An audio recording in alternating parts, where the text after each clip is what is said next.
trabalhar mais um pouquinho? Chega de moleza! Hoje estamos estudando a nossa história, história da igreja. Olha que coisa maravilhosa. E sobre as cartas que Paulo escreveu, nós já vimos que Tiago escreveu uma carta, Pedro escreveu duas, só que a de Tiago, irmão do Senhor, nós chamamos carta universal, nós chamamos de epístola universal. As duas cartas de Pedro também, epístolas universais. Agora, as de Paulo, essa primeiro lote de 9 cartas, nós chamamos de cartas locais, porque ele dirige a carta a uma igreja específica. Olha que interessante, porque tinha um problema na igreja, então ele escreve, ou tem igreja que ele elogia até, mas a igreja de Corinto, por exemplo, ele tem que ensinar, porque ali tem abusos, tem excessos, então vale a pena ler essas cartas. Muito bem.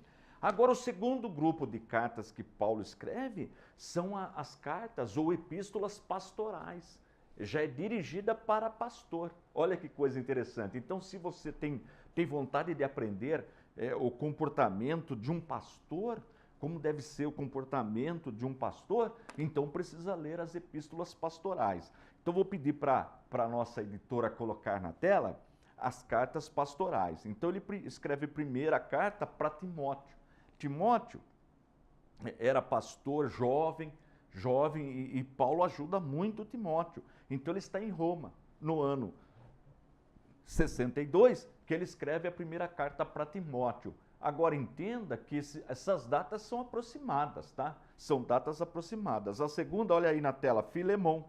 Na casa de Filemão tinha uma igreja. Então ele escreve uma carta a Filemão, porque o Filemão tinha um escravo de nome Onésimo que fugiu. Onésimo fugiu, mas aí acabou se convertendo e se transformou em um cooperador do apóstolo Paulo. Olha que coisa maravilhosa, o que o evangelho faz com a pessoa. Então ele teve um encontro com Cristo e começou a cooperar com o apóstolo Paulo. Então o apóstolo Paulo faz uma carta pedindo para que Filemão recebesse Onésimo, não mais agora como escravo, mas como irmão em Cristo. Olha que coisa maravilhosa. E Paulo fala, olha, se ele deve alguma coisa, põe na minha conta. Paulo chamou para ele a responsabilidade. Se Onésimo te deu algum prejuízo, põe na minha conta. Olha que é uma carta facinho de ler, vale a pena ler. E ele escreveu também para Tito, estando em Roma no ano 65, ele escreve uma carta para Tito, né? Tito também pastor, uma epístola pastoral, vale a pena ler. E aí ele escreve, estando em Roma, a segunda carta para Timóteo, a segunda carta, já por volta do ano 67, porque ele vai ser martirizado no ano 68, tá bom? Então estas são as cartas destas três pessoas que são usadas por Deus neste período, muito usadas por Deus. Depois nós vamos falar de João, vamos falar dos evangelhos, mas agora nós estamos vendo essas três pessoas que se destacam neste período, né? Tiago, irmão do Senhor, que vai trabalhar, vai pastorear judeus, então uma igreja formada por judeus, por isso que ele trata bastante de questões de obra. Então ele escreve para o povo judeu. Muita atenção quando ler a carta que Tiago escreveu. Já Paulo e Pedro também, né? Pedro também, mas um destaque maior para Paulo, porque Paulo é chamado o apóstolo dos gentios. É Paulo que derruba essa fronteira, essa cerca, esse impedimento e vai pregando.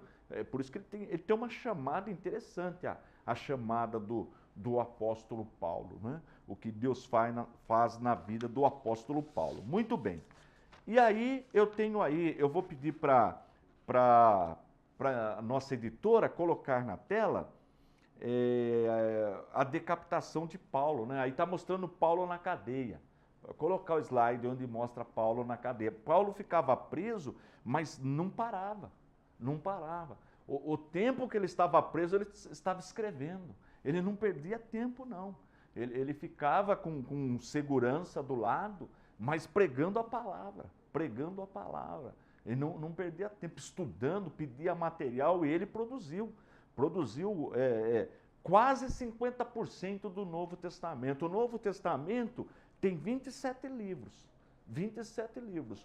Como nós temos uma carta que o autor é desconhecido, que é aos Hebreus, nós não sabemos quem escreveu.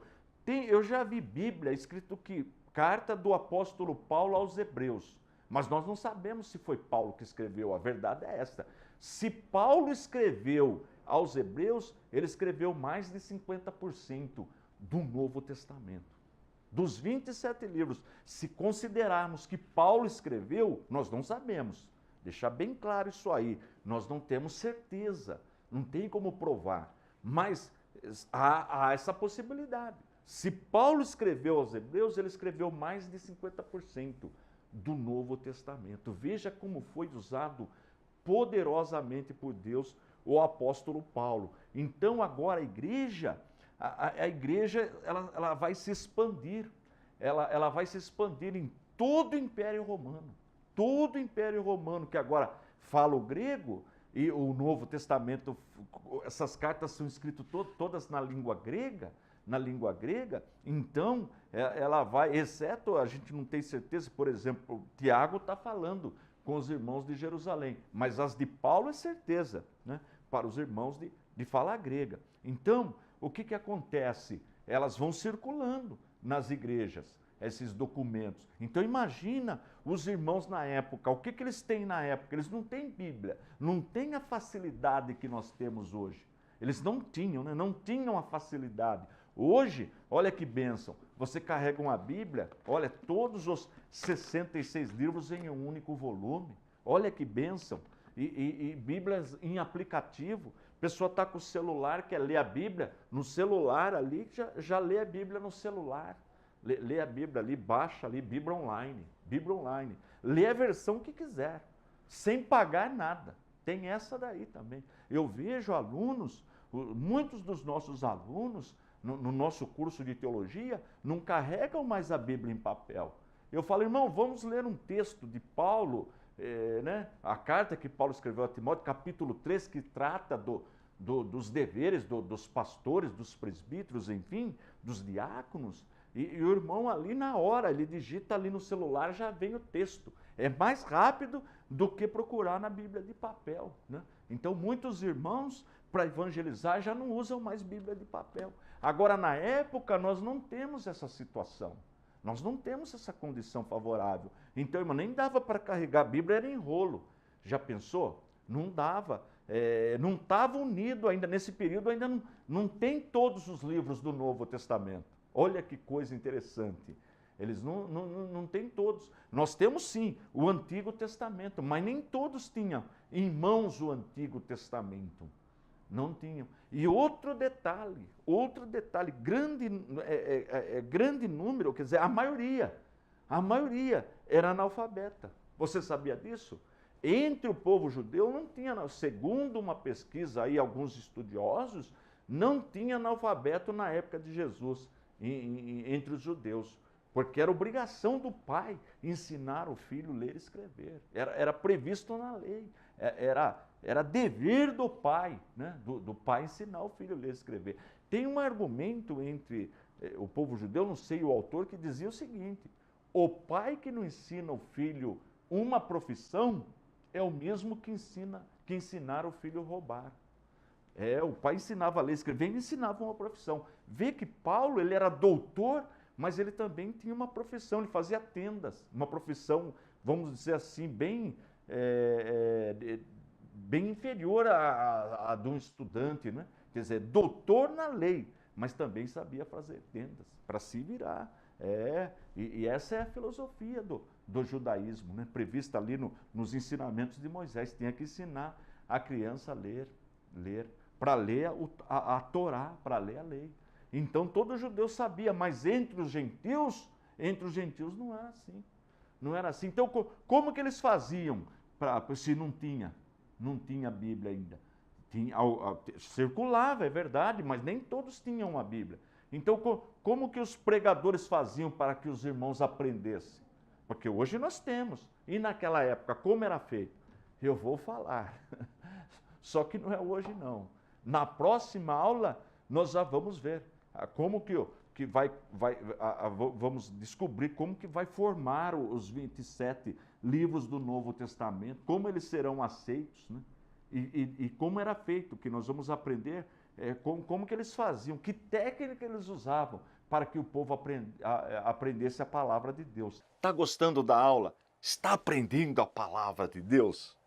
Então, dá um like aí, compartilhe com o pessoal na rede, no Facebook, acesse o nosso site, é importante acessar o nosso site. Vou pedir para pôr na tela, é o www.icp.com.br, www.icp.com.br. Lá você encontra essa Bíblia, a Bíblia Apologética de Estudo, você encontra também os nossos módulos, os módulos para você, porque você está fazendo o curso, está pegando as aulas aí na internet, mas e o seu diploma? Como você vai receber o seu diploma? Como você vai provar que você estudou? Então precisa ligar para a gente, precisa acessar o nosso site, peça o material, lá tem tudo detalhado, peça os DVDs, eu tenho certeza que vai ser bênção para a sua vida, tá bom? Entre em contato conosco, que eu não tenho dúvida disso, que o seu ministério será abençoado, a sua família será abençoada, os seus amigos serão abençoados, porque o nosso Senhor Jesus ensinou que a boca fala daquilo que o coração está cheio, tá bom? Então, acesse o nosso site e você vai encontrar tudo lá para ser abençoado. É o www.icp.com.br. Estou indo embora, forte abraço e fiquem todos na paz de nosso Senhor e Salvador Jesus Cristo.